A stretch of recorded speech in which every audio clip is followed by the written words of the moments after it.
चलिए class, good morning बेटा। Today will start a topic forms of market. ठीक है, आज का जो हमारा टॉपिक रहेगा फॉर्म्स ऑफ मार्केट। अब देखेंगे कितने प्रकार की हमारी मार्केट्स के फॉर्म्स होते हैं। राइट। हालांकि इसकी बेटा काफी डिटेल आपने आई थिंक 11th क्लास में पढ़ा होगा अपने माइक्रो इकोनॉमिक्स में। राइट। यहाँ पर भी हम इसको डिस्कस करेंगे। तो बेसिकली बेटा अगर मैं मार्केट के टाइप्स या फॉर्म्स की बात करूँ तो कितने तरह के मार्केट है बेटा हमारे पास? 4 तरह के। पहला है परफेक्ट कंपटीशन। Perfect competition. दूसरा बेटा हमारे पास monopoly market. Perfect competition market, monopoly market. फिर आता है हमारे पास मोनोपोलिस्टिक, मोनोपोलिस्टिक मार्केट। और एक होता है ओलिगोपोली। कहीं कहीं पे आपने एक डुओपोली भी सुना होगा बेटा, वो भी एक तरह से बेटा ओलिगोपोली का ही पार्ट होता है, डुओपोली। राइट। उतना इंपॉर्टेंट नहीं है वो, उसी में मर्ज करके हम पढ़ लेंगे। ठीक है। तो basically there is a 4 types of market. Right. That is perfect competition market, monopoly market, right, monopolistic market और ओलिगोपोली। अब आप बोलोगे सर एक मिस्टेक कर दी आपने। क्या जी? सर आपने मार्केट का मतलब तो बताया नहीं डिटेल में। तो बेटा पढ़ेंगे अभी थोड़ी डिटेल में इसको। बेसिकली जो चैप्टर का नाम है उसके बेसिस पे हम डिस्कस करेंगे चीज़ों को। तो बेसिकली बेटा अभी हम मार्केट का मीनिंग हमें नहीं पता, हमने नहीं पढ़ा। राइट। बट विल हम सीधे सीधे देख रहे हैं कि मार्केट कितने प्रकार की होती है। तो बेसिकली यहाँ पर मार्केट हमारे 4 प्रकार की होती है। पहला बेटा परफेक्ट कंपटीशन मार्केट, दूसरा मोनोपोली, तीसरा मोनोपोलिस्टिक और फिर आता है हमारा ओलिगोपोली मार्केट। तो अल्टीमेटली 4 तरह के मार्केट है बेटा, इन टॉपिक्स को हमें डिस्कस करना है। हाँ। राइट। तो बेसिकली अगर मैं बोलूँ तो इसका मीनिंग ही सफिशिएंट रहेगा बेटा। ठीक है, और डिटेल आप ऑलरेडी 11th क्लास में पढ़ चुके हो सारे टॉपिक्स को। तो बेसिकली इन सारे पॉइंट्स के हम मीनिंग मीनिंग डिस्कस करेंगे, क्योंकि आपके सिलेबस में ज़्यादा कुछ दिया नहीं है इसके बारे में बेटा। ठीक है, तो स्टार्ट करते हैं बेटा। तो 4 तरह के मार्केट है जो हमको डिस्कस करनी है। तो सबसे पहले आप हेडिंग लिखिए, meaning and concept of market. Meaning and concept of market. चलिए फटाफट इस हेडिंग को, हेडिंग लिखिए बेटा। मैं इसका कॉन्सेप्ट समझाता हूँ, देन विल डिस्कस।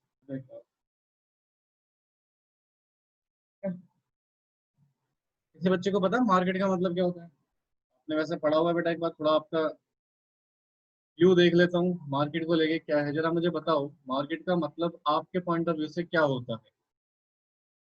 हाँ जी।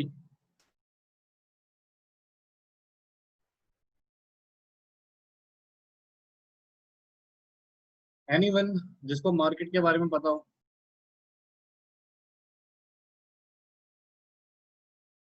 कोई भी नहीं है क्या?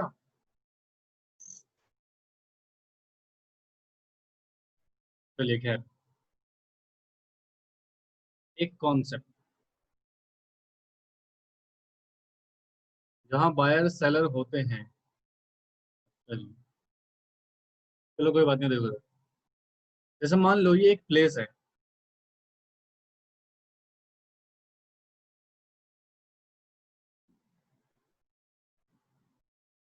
ये है हमारा मिस्टर एक्स, ये है हमारा मिस्टर वाई। बिल्कुल ध्यान सुनना। इसने कुछ गुड्स प्रोड्यूस करे, फिर उन गुड्स को क्या करना चाहता है बेटा? सेल करना चाहता है। और ये जो हमारे पर्सन है, इन्हें गुड्स चाहिए, यानी कि गुड्स बाय करना चाहते हैं। राइट। फॉर्मली ये पर्सन तो वैसे कहीं पर भी मिल सकते हैं, ट्रेडिंग हो सकती है, डजेंट मैटर। बट कहते हैं सर जहाँ पर मान लो जो प्लेस है, इस प्लेस में आके इन दोनों के बीच में कॉन्टेक्ट स्टैब्लिश होता है। यानी कि बायर और सेलर के बीच में बेटा एक कॉन्टेक्ट क्या हो रहा है बेटा? स्टैब्लिश हो रहा है। कॉन्टेक्ट को स्टैब्लिश कर रहे हैं, और कॉन्टेक्ट स्टैब्लिश करने के बाद दे सेटल, दो चीजों को सेटल कर रहे हैं बेटा, बाइंग और सेलिंग को। यानी कि एक पर्सन गुड्स को सेल कर रहा है, दूसरा पर्सन गुड्स को बाय कर रहा है। तो अल्टीमेटली सर यहाँ पर हुआ क्या? सर ये एक ऐसा प्लेस था जहाँ पर बायर और सेलर मिले, और इन्होंने कॉन्टेक्ट एक्स्टैब्लिश किया। राइट। और सेटल किया वो ट्रांजेक्शन जो ये करना चाहते थे। यानी कि बाइंग और सेलिंग वाली ट्रांजेक्शन करना चाहते थे बेटा, दे एग्जीक्यूट। तो बेसिकली अगर मैं फॉर्मल लैंग्वेज में बोलूँ तो ये जो प्लेस है बेटा, इसी को हम ना मार्केट के नाम से जानेंगे। तो यू कैन सिंपल लैंग्वेज में आप ये कह सकते हो सर, जहाँ पर बायर और सेलर मिलते हैं, राइट, राइट, जहाँ पर बायर और सेलर मिलते हैं और एक कॉन्टेक्ट स्टैब्लिश होता है और वो अपने एक ट्रांजेक्शन को सेटल करते हैं। ट्रांजेक्शन बोले तो बाइंग और सेलिंग की ट्रांजेक्शन। तो बेसिकली सर उस प्लेस को हम फॉर अ टाइमिंग क्या मानेंगे बेटा, मार्केट के पॉइंट ऑफ व्यू से कंसिडर, राइट। वैसे तो मार्केट का आज के डेट में बेटा बहुत ही ज्यादा वाइडर टर्म्स हो गया है, बिल्कुल ध्यान सुनेगा। ये मैं ट्रेडिशनल कॉन्सेप्ट्स की बात कर रहा हूँ आपको, ठीक है। ये ट्रेडिशनल कॉन्सेप्ट पहले के टाइम पे हुआ करता था बेटा कि एक पर्टिकुलर प्लेस है, वहां पे जाके लोग क्या कर रहे हैं बेटा, कुछ गुड्स को परचेस कर रहे हैं, राइट। बट जो मॉडर्न मार्केट की डेफिनेशन है ना, वो कुछ अलग ही डेफिनेशन है। मॉडर्न मार्केट हालांकि मतलब तो वही है बेटा, बायर और सेलर का मिलना, जी, ठीक है। बायर और सेलर का मिलना, ये भी मॉडर्न मार्केट का तो यही मेन प्राइम जो प्रिंसिपल है वो यही है, बायर और सेलर जहाँ पर मिलेंगे। बट इसका वाइडर कॉन्सेप्ट ये है ना, no, it has no defined physical place. कोई फिजिकल प्लेस नहीं है बेटा यहाँ पे। मार्केट कैन बी एनीवेयर कहता है। अगर मैं मॉडर्न कॉन्सेप्ट्स की बात करूँ तो ये कहता है मार्केट कहीं पर भी हो सकती है। मार्केट की कोई ज्योग्राफिकल बाउंड्री नहीं होती। बेस्ट है ना ऑनलाइन, ऑनलाइन मार्केटिंग की क्या बेटा कोई ज्योग्राफिकल बाउंड्री है क्या?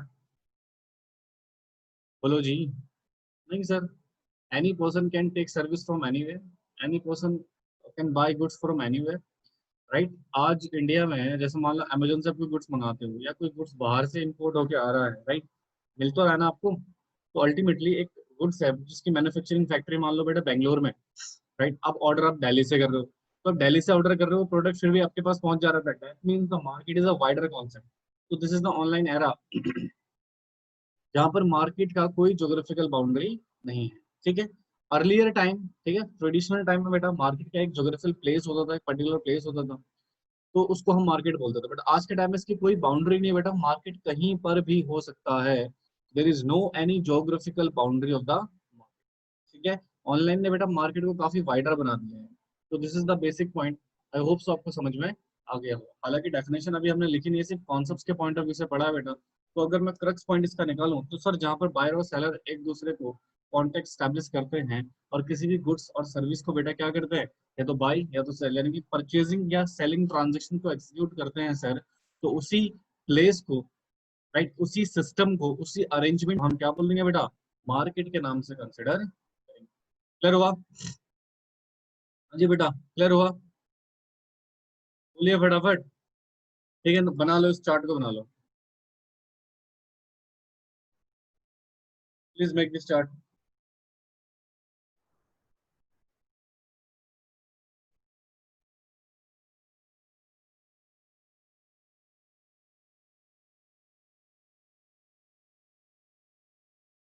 चलिए नोट कीजिए बेटा इसको जल्दी से। तो ये बेसिक कॉन्सेप्ट था हमारे मार्केट का।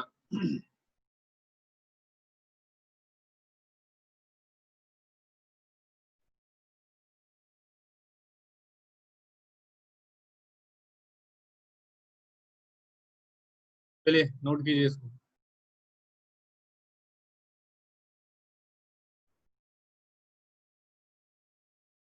थोड़ा स्पीड में करना ना लाइक को।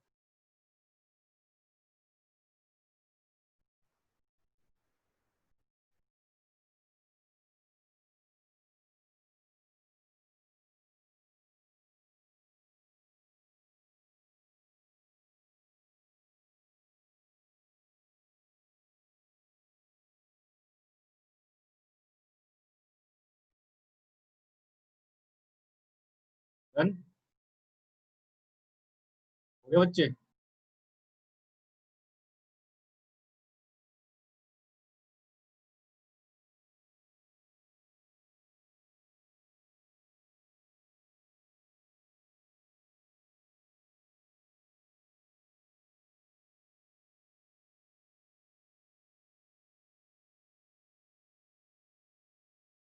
ठीक है, हो गया।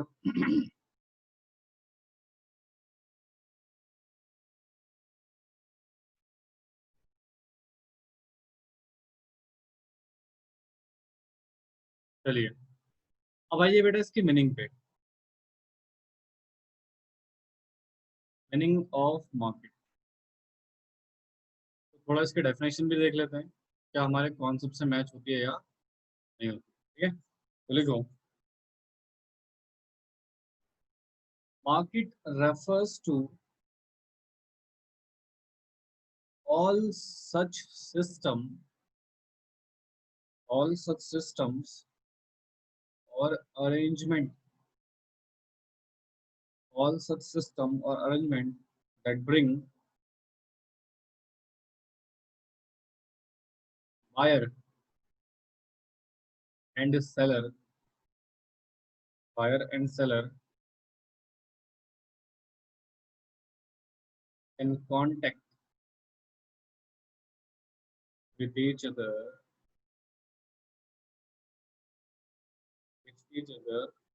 to settle the sell and purchase of goods.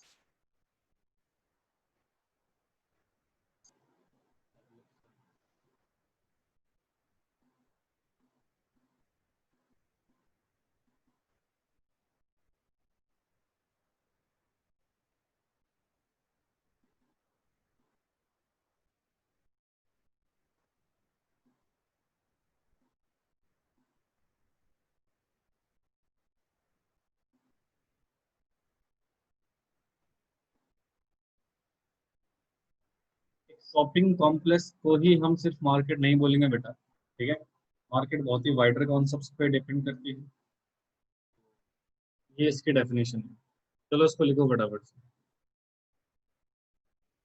देखिए, अगर मैं बात करूं मीनिंग ऑफ मार्केट की, ठीक है, तो कहता है मार्केट का मतलब है रेफर्स ऑल सच सिस्टम, वो सारे सिस्टम, वो सारे अरेंजमेंट बेटा जो बायर और सेलर को क्या करते हैं बेटा, एक साथ कांटेक्ट में लेकर आती है।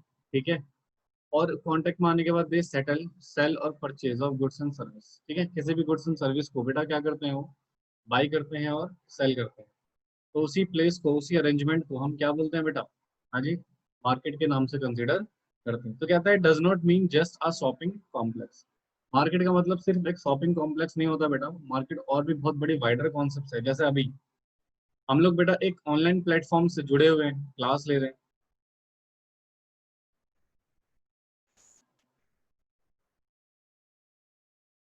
हम लोग क्या कर रहे हैं बेटा, एक ऑनलाइन प्लेटफॉर्म पे हैं, ठीक है, जहाँ पे हम अपने घर बैठे बैठे क्या कर रहे हैं बेटा, क्लास ले रहे हैं। ठीक है, तो एक बार बताइए, आप कौन हो बेटा, बायर, मैं कौन हूँ बेटा, सेलर। यस और नो। अब हमारे बीच में एक कॉन्टेक्ट स्टैब्लिश हुआ इस ऑनलाइन प्लेटफॉर्म पे, और यहाँ पर हम क्या प्रोवाइड कर रहे हैं बेटा, मैं प्रोवाइड कर रहा हूँ सर्विस, आप अवेल कर रहे हैं सर्विस। तो अल्टीमेटली कहने का मतलब है सर कि ये भी एक तरह से मार्केट हो गई, हाँ बिल्कुल हो गई। ठीक है, तो सर ये जो ऑनलाइन प्लेटफॉर्म का सिस्टम है, ये क्या अरेंजमेंट है, ये क्या है बेटा, एक मार्केट है जो हमें इस तरीके से अरेंज कर रहा है जहाँ जहाँ पर दैट इज सेलर और बायर आपस में कॉन्टेक्ट स्टैब्लिश कर सकते हैं, और अपने गुड्स एंड सर्विस को क्या कर सकते हैं बेटा, एक्सचेंज कर सकते हैं। ठीक है, तो this is the basic point of market. I hope आपको समझ में आ गया हो। समझ में आया बेटा? हाँ जी।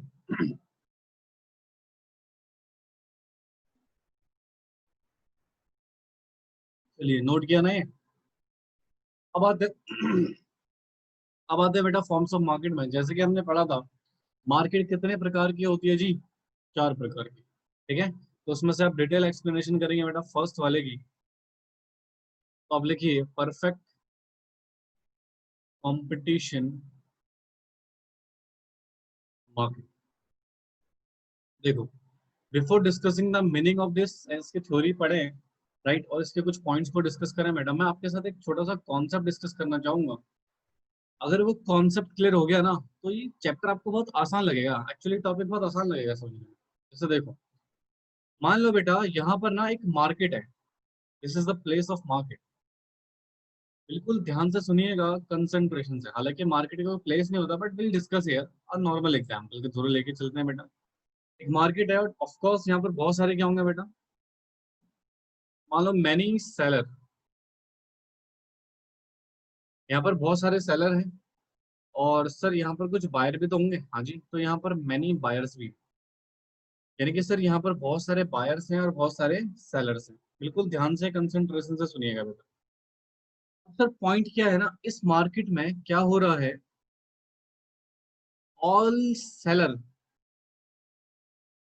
Selling same nature of goods, same nature of goods. यहाँ पर बेटा आप नॉर्मल एग्जांपल में ना एग्रीकल्चर मार्केट यानी कि सब्जी मंडी का एग्जांपल दे सकते हो। अगर मैं एग्रीकल्चर बोलूँ या इसको सब्जी मंडी लिख लो डायरेक्ट, वेजिटेबल मार्केट, ठीक है।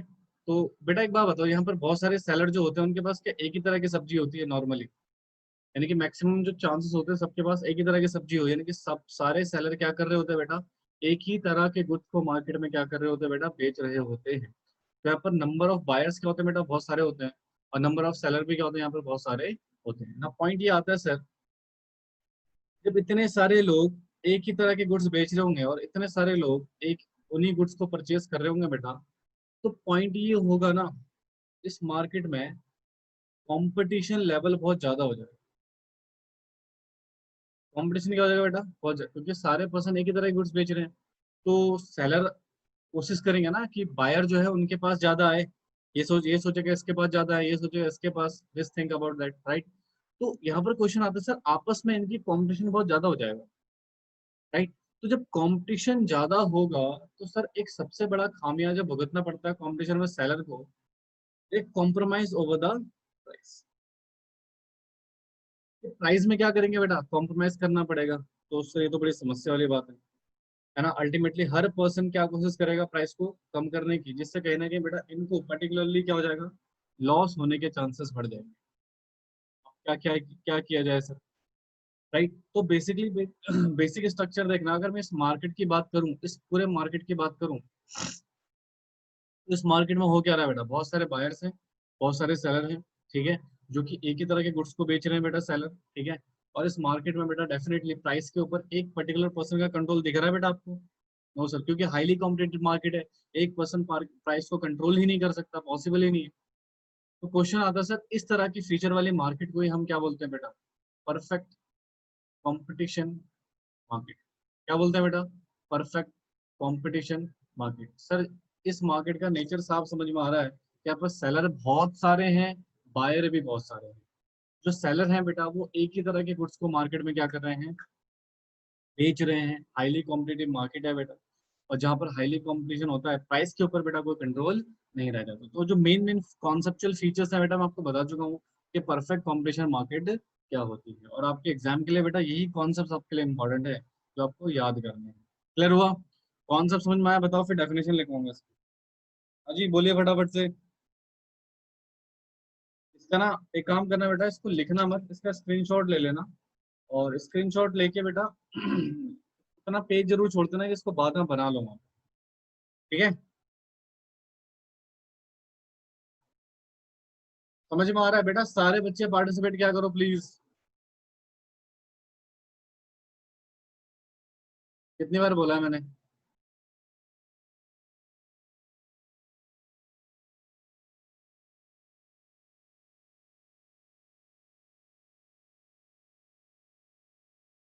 चलो अगर आपको कॉन्सेप्ट समझ में आ गया तो आप परफेक्ट कॉम्पिटिशन मार्केट की मीनिंग भी लिख लीजिए।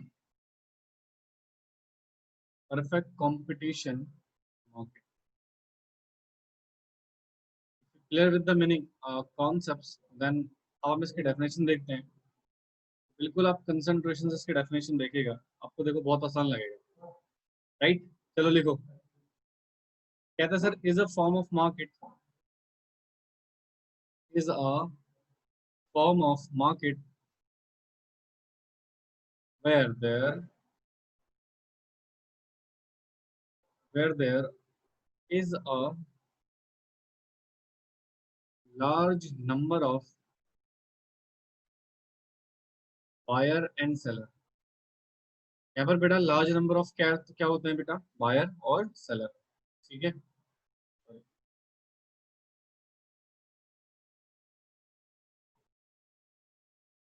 बायर सेलर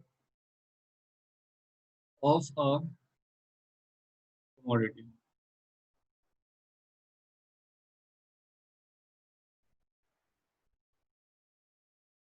यानी कि एक कमोडिटी के यहाँ पे क्या होते हैं बेटा, बहुत सारे बायर्स होते हैं, बहुत सारे सेलर्स होते हैं, ठीक है।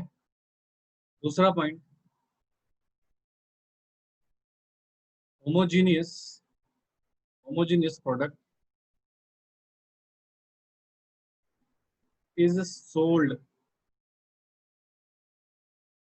and its price is determined by market forces. And I hope so कि आपको मार्केट फोर्सेस के बारे में पता हो। An individual an individual buyer and seller has no control over the price.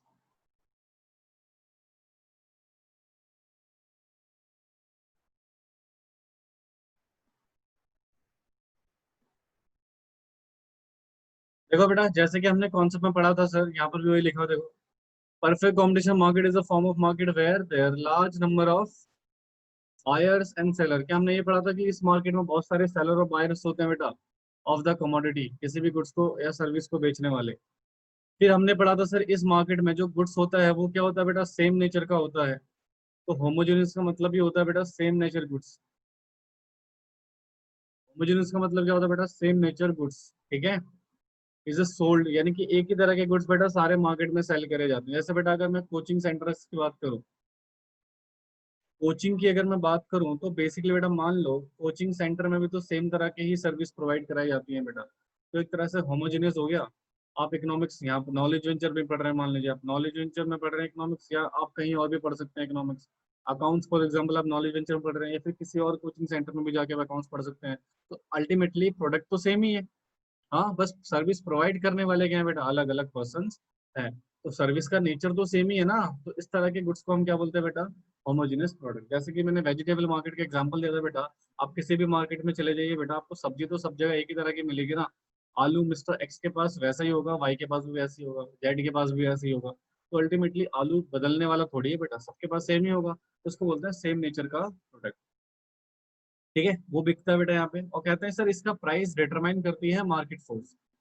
Obvious सी बात है, मार्केट फोर्स का मतलब होता है डिमांड एंड सप्लाई। इस मार्केट में बेटा जो प्राइस है वो कौन डिटरमाइन करता है, मार्केट फोर्सेस के आधार पे प्राइस को डिटरमाइन किया जाता है। तो फिर कहते हैं सर कोई इंडिविजुअल पर्सन ना, चाहे वो बायर हो चाहे सेलर हो, वो मार्केट में प्राइस पे कंट्रोल नहीं कर सकता। मैं आपको ऑलरेडी बता चुका हूँ बेटा, एक सिंगल पर्सन बेटा प्राइस को कंट्रोल नहीं कर सकता। डिमांड सप्लाई का मतलब भी होता है बेटा, डिमांड मतलब बहुत सारे बायर्स, सप्लाई मतलब बहुत सारे सेलर मिलकर बेटा प्राइस को फिक्स करते हैं। ना कि कोई इंडिविजुअल पर्सन बेटा मार्केट में प्राइस को फिक्स कर सकता है। अब वो प्राइस कैसे फिक्स होता है, क्या उसका सिनेरियो है, वो सारी चीजें बेटा आपने ऑलरेडी डिस्कस कर ली हुई है, ठीक है, बचपन में, 11th क्लास में, ठीक है। फटाफट इसको नोट करो, और किसी को अगर कुछ डाउट है तो प्लीज पूछें। अदरवाइज मीनिंग इसका खत्म हो गया बेटा। इसके बाद हम कुछ फीचर्स के पॉइंट लिख लेते हैं।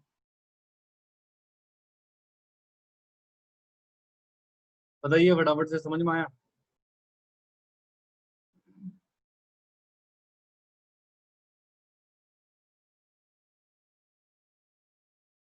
सभी को क्लियर हो गया ये? हाँ जी, चलिए बहुत अच्छी बात है। चलो अब हेडिंग लिखो बेटा, next, features of perfect competition. हालांकि बेटा ये डिटेल में आपके सिलेबस में नहीं दिया हुआ है, ठीक है, बट इसके नाम लिख लेते हैं सो दैट कि आपको थोड़ा बहुत चीजें याद रहे। पहला पॉइंट लिखना बेटा, large number of large number of buyers and sellers. यानी कि इस मार्केट में बहुत सारे बायर्स होते हैं और बहुत सारे सेलर होते हैं। इस मार्केट में होमोजीनियस प्रोडक्ट को बेचा जाता है। होमोजीनियस प्रोडक्ट का मतलब आपको पता ही होगा बेटा, बता ही चुका हूं मैं। सेम नेचर के गुड्स होते हैं।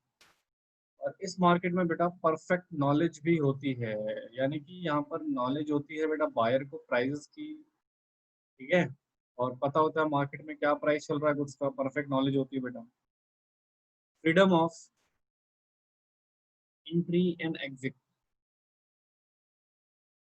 कोई भी बायर और सॉरी कोई भी सेलर बेटा इस मार्केट में एंटर हो सकता है और यहाँ से एग्जिट हो सकता है। रीजन बताऊंगा अभी थोड़ी देर में, पहले आप इसको लिख लीजिए बेटा। इंडिपेंडेंट डिसीजन मेकिंग, आपके डिसीजन बेटा यहाँ पर इंडिपेंडेंट रहते हैं, किसी का दबाव आपके ऊपर नहीं रहेगा। परफेक्ट मोबिलिटी,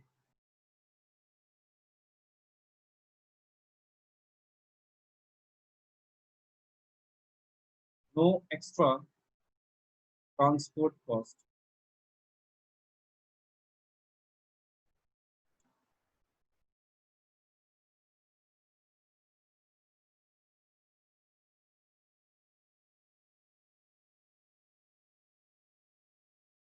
चलिए नोट कीजिए बेटा इसको,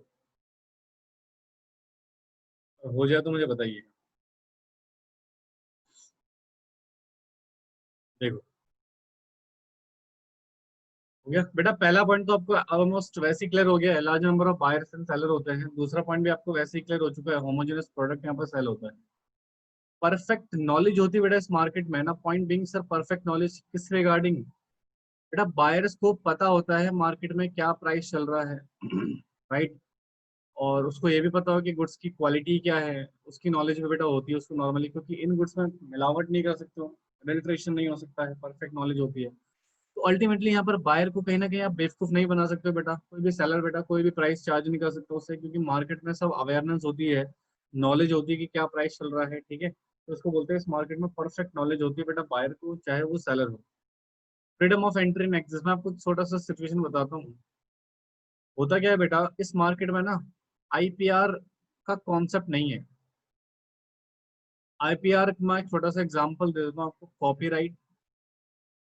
आईपीआर का मतलब होता है इंटेलेक्चुअल प्रॉपर्टी राइट्स, ठीक है, या फिर आप पेटेंट राइट की बात करो, तो ऐसा इस मार्केट में नहीं होता है बेटा, इसलिए कोई भी पर्सन इस मार्केट में एंटर हो सकता है, और इस मार्केट से अगर उसे लॉस होने लगे तो वो एग्जिट भी हो सकता है, ठीक है। जैसे बेटा अब ऐसा तो है ना, आलू के ऊपर किसी ने पेटेंट ले लिया हो, मिस्टर एक्स अब सिर्फ वही आलू बेचेगा, ऐसा तो नहीं है ना, नो।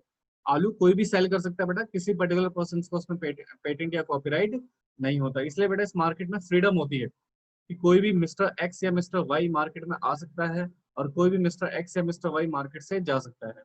सर आएगा कब, एक छोटी सी सिचुएशन बताता हूँ, जब एब नॉर्मल प्रॉफिट्स हो रहे होते हैं बेटा, यानी कि एब नॉर्मल प्रॉफिट्स का मतलब होता है कि हमारे टोटल रेवेन्यू ज्यादा है टोटल कॉस्ट से, तो इस सिचुएशन को बोलते हैं एब नॉर्मल प्रॉफिट की सिचुएशन। तो इस सिचुएशन में बेटा बहुत सारे लोग मार्केट में एंटर होना शुरू कर देते हैं, प्रॉफिट ज्यादा आ रहे हैं, ठीक है, तो एंटर होना तो बनता है। बट सर जब ना लॉस होने लगते हैं, यानी कि T R is less than T C हो जाता है, तो इस मार्केट से बेटा फर्म्स क्या करने लगती हैं, एग्जिट होना शुरू हो जाते हैं। तो ये सिनेरियो रहता है बेटा एंट्री का और एग्जिट का, रोक टोक नहीं है, कोई भी पर्सन आ सकता है, कोई भी पर्सन जा सकता है, ठीक है। फिर आता है इंडिपेंडेंट डिसीजन मेकिंग, ऑब्वियस ही बात है, यहाँ पर हर पर्सन का अपना डिसीजन होता है, बायर का भी अपना डिसीजन होता है कि किस मार्केट से गुड्स परचेस करे, किस पर्सन से गुड्स परचेस करे, और सेलर की भी मर्जी होती है बेटा, ठीक है, कि वो कौन सा गुड्स बेचे, राइट, किस प्राइस पे बेचे, वो उसकी अपनी मर्जी है। परफेक्ट मोबिलिटी, परफेक्ट मोबिलिटी का मतलब होता है इस मार्केट मूवेबिलिटी बहुत आसान होती है, यानी कि एक प्लेस से प्लेस वन से बेटा प्लेस टू आराम से हम शिफ्ट हो सकते हैं। अगर मैं सब्जी मंडी की बात करूं बेटा, तो उनके पास कौन सी फैक्ट्री लगी हुई है, एक छोटा सा बोरा उठाना, तराजू उठाना है, बस निकल देना है, राइट। तो इसको बोलते हैं मोबिलिटी, यानी कि आसानी से आप मार्केट को शिफ्ट करवा सकते हैं। नो ट्रांसपोर्टेशन कॉस्ट, यानी कि बेटा एक्स्ट्रा ट्रांसपोर्टेशन कॉस्ट आप प्राइस में ऐड नहीं कर सकते, ऐसा नहीं बेटा ट्रांसपोर्टेशन कॉस्ट आपको नहीं लगती, but you can not add this price on, sorry add this cost on price. जैसे बेटा आपका परफेक्ट कंपटीशन मार्केट है, राइट, एक और मार्केट में आपको पढ़ाऊंगा मोनोपोलिस्टिक कंपटीशन मार्केट, वहां पर क्या होता है बेटा, जैसे आप टूथपेस्ट परचेस करते हो, पेन परचेस करते हो, तो वो हर तरह की कॉस्ट क्या करते हैं बेटा उस पर्टिकुलर गुड्स में ऐड कर देते हैं। बट इस मार्केट में ऐसा नहीं होता, ठीक है, वो जो ट्रांसपोर्टेशन कॉस्ट है वो आपको जेब से पॉकेट से पे करनी पड़ेगी, आप प्राइस में उसको एड बैक नहीं कर सकते, ठीक है, क्योंकि प्राइस कहाँ से कौन फिक्स करता है बेटा, मार्केट फोर्स, और जो प्राइस एक बार फिक्स हो गया तो वही मार्केट में प्रिवेल करेगा। कारण ये भी है बेटा, अगर आप गलती से ऐड भी कर देते हो तो मार्केट में बेचेगा, खरीदेगा नहीं कोई। 100 लोग 10 रुपए में प्रोडक्ट बेच रहे हैं, आप आपका 15 रुपए का कौन खरीदेगा बेटा? It is possible. तो इसलिए बेटा practically it is not possible कि हम उस चीज में उसी कॉस्ट को ऐड कर दें, क्योंकि मार्केट फोर्स यहाँ पर प्राइस को डिटरमाइन कर रही है। आई होप सो आपको ये पॉइंट समझ में आ गया। हालांकि हमारे सिलेबस का पार्ट ये नहीं है, बट फिर भी मैंने आपको बता दिया फॉर द नॉलेज प्रोस्पेक्ट कि आपको चीजें पता हो। ठीक है, अगर एग्जाम में अगर आ जाए तो आप इसको अटेंड भी कर लो। क्लियर हुआ? हाँ जी बेटा, बोलो फटाफट से प्लीज।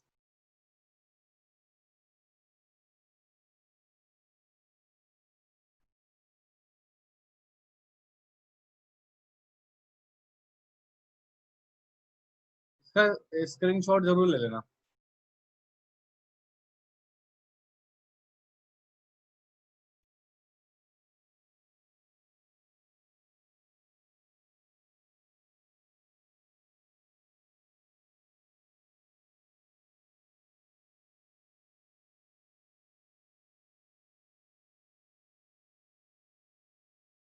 सिक्स पॉइंट है, आई मीन 8 पॉइंट था ही नहीं मतलब। ये रहा 6 पॉइंट, ये रहा 7 पॉइंट। है ना? चलो आगे बढ़ते हैं। This is it, perfect competition market. Now will discuss monopoly. Monopoly एक तरह से बेटा मोनोपोली ना बायर के लिए थोड़ा डेंजर मार्केट हो जाती है। रीजन बताऊंगा। क्योंकि मोनोपोली मार्केट का सिनेरियो थोड़ा डिफरेंट है। ये कैसे क्रिएट होता है, इसका कॉन्सेप्ट क्या है, काफी डिटेल है बेटा इसकी। तो इसके कुछ कॉन्सेप्ट मैं आपको समझाऊंगा, उस कॉन्सेप्ट को समझने के बाद ही हम इसकी फर्दर डिटेल पढ़ेंगे। ठीक है, तो अब इसका पहले कॉन्सेप्ट देखिए। देखो, एक पर्सन है हमारा मिस्टर वाई या मिस्टर एक्स, वट एवर, कुछ भी नाम दे दो, क्या फर्क पड़ता है। अब हुआ क्या, इस पर्सन ने इनोवेशन किया। क्या किया बेटा? इनोवेशन अर्थात सर एक न्यू प्रोडक्ट मार्केट में लेकर आया। मान लो, एग्जांपल दे रहा हूँ बेटा, इसने ना टाइम मशीन बना दी। आज तक तो टाइम मशीन बनी नहीं है ना, मान लेते हैं इसने बना दी। और ऐसा पॉसिबल है बेटा फ्यूचर में टाइम मशीन बन जाए, राइट? एक टाइम ये भी था ना, लोग जब मोबाइल की बात करते थे तो हंसा करते हैं, मोबाइल क्या बात कर रहा है, यहाँ बैठ के हम मुंबई तो बात करेंगे, कैसी बात कर रहा है, राइट? बट आज है ना वो चीज पॉसिबल। हाँ, तो ऐसा भी हो सकता है बट सॉरी,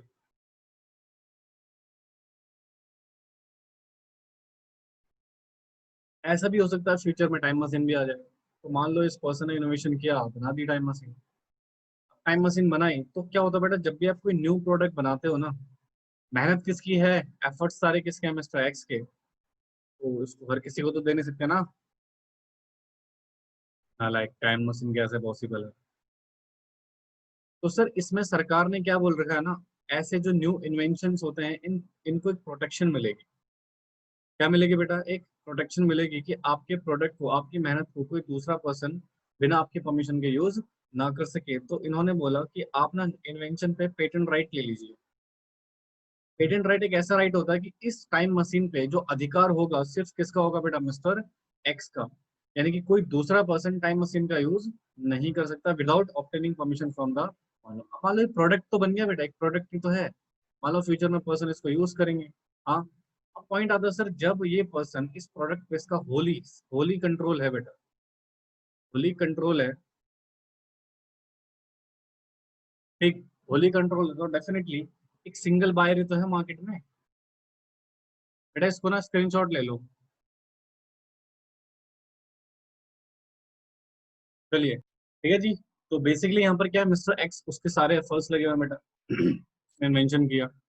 तो इस प्रोडक्ट के ऊपर राइट भी किसका होना चाहिए बेटा, उसी पर्सन का जिसने इसके ऊपर एफर्ट्स किए। हालांकि टाइम मशीन एक बहुत सेंसिटिव मैटर हो जाएगा, बट आप नॉर्मल प्रोडक्ट लेके चलो उसको, ठीक है। अब सर पेटेंट राइट एक तरह का ऐसा राइट है बेटा जो आपको प्रोटेक्शन प्रोवाइड करेगा। क्या प्रोवाइड करेगा बेटा? प्रोटेक्शन, कि आपके इस प्रोडक्ट को कोई कॉपी ना कर सके, कोई यूज ना कर सकते विदाउट योर परमिशन, कोई सेल ना कर सके विदाउट योर परमिशन। तो अल्टीमेटली कहने का मतलब है इस प्रोडक्ट के ऊपर ये जो टाइम मशीन का प्रोडक्ट है बेटा, इसके ऊपर मिस्टर एक्स की होली कंट्रोल आ गया बेटा। और सिर्फ सबसे बड़ी बात है, टाइम मशीन किसी और ने आज तक बनाई नहीं। तो सर इस मार्केट में ऑब्वियस सी बात है, ये क्या हो गया सर, एक ही पर्सन है जिसके पास पर्टिकुलर प्रोडक्ट है। सॉरी, एक ही पर्सन तो है। क्या इस मार्केट में इसके जैसा कोई दूसरा प्रोडक्ट है? नहीं सर। तो दूसरी बात निकल कर आ गई, और इस मार्केट के जैसा, सॉरी इस प्रोडक्ट के जैसा कोई दूसरा प्रोडक्ट है नहीं, यानी कि नो क्लोज सब्स्टिट्यूट। मार्केट में इसका सब्स्टिट्यूट अवेलेबल ही नहीं है। और जब सब्स्टिट्यूट नहीं होगा, हाँ जी, तो क्या यहाँ पर ऑब्वियस सी बात है सिंगल कंट्रोल आ जाएगा, यानी कि एक ही व्यक्ति का कंट्रोल आ जाएगा। तो ये पर्सन बेटा क्या कर सकता है, इस पे, इसके प्राइस पे भी तो कंट्रोल कर सकता है। जो मर्जी प्राइस चार्ज करेगा बेटा, इसकी मर्जी है, मोनोपोली है, सिंगल पर्सन है। तो सर ऐसी मार्केट को जहां पर ये सारे फीचर लगते हैं, राइट, अवेलेबल होते हैं, तो इस प्रॉपर मार्केट को बेटा हम क्या बोलेंगे बेटा? मोनोपोली। क्या बोलेंगे बेटा इसको? Monopoly market. क्लियर हुआ? हाँ जी, क्लियर हुआ बेटा? ये बेसिक कॉन्सेप्ट था बेटा इस मार्केट का। तो बना लो, या इसका स्क्रीनशॉट ले लो, वो करो, जल्दी करो।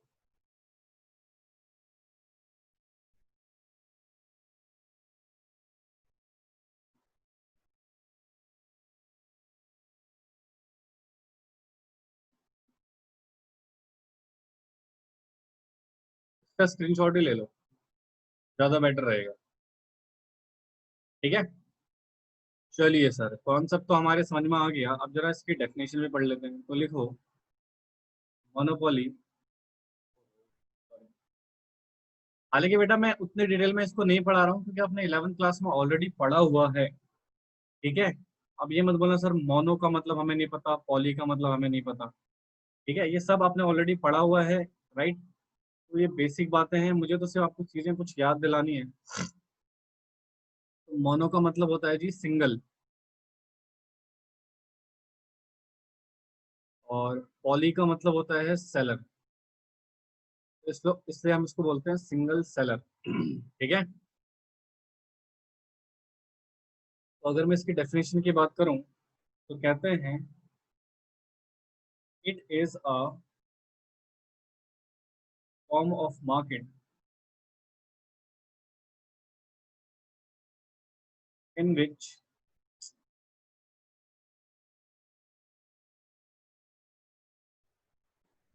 in which there is a single seller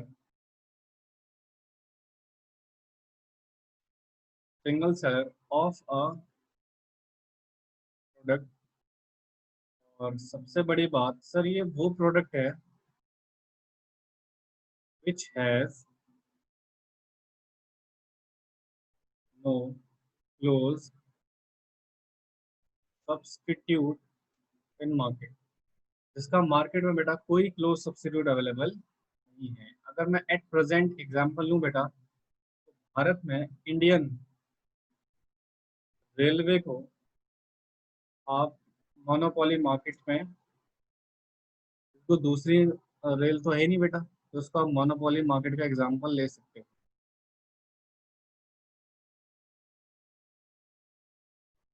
monopoly market. हाँ जी, डेफिनेशन समझ आई? तो उसके साइड में बेटा फीचर्स भी लिख देना, features of monopoly market. Monopoly के क्या क्या फीचर्स हैं, ऑलमोस्ट आप सारी चीजें पढ़ ही चुके हो बेटा। One seller, one seller and large number of buyer. Indian railway का सेलर तो एक ही है, बट बायर तो बहुत सारे हैं ना जी। Restriction in entry, restriction in entry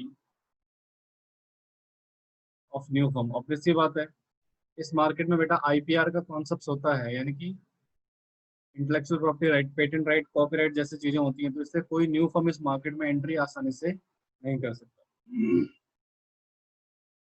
अगर उसे करना है तो अपना ही इनोवेशन करके वो प्रोडक्ट को मार्केट में लेकर आ सकती है। फुल कंट्रोल ओवर प्राइस, कीमत के ऊपर पूरा नियंत्रण होता है बेटा। And last point, price discrimination यहाँ पर पॉसिबल, यानी कि एक पर्सन से आप कुछ प्राइस चार्ज कर रहे हो, दूसरे से आप कुछ चार्ज कर सकते हो।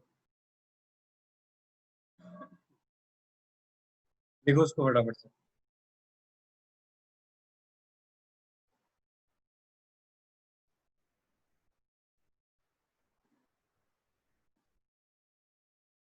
प्लीज नोट कीजिए इसको।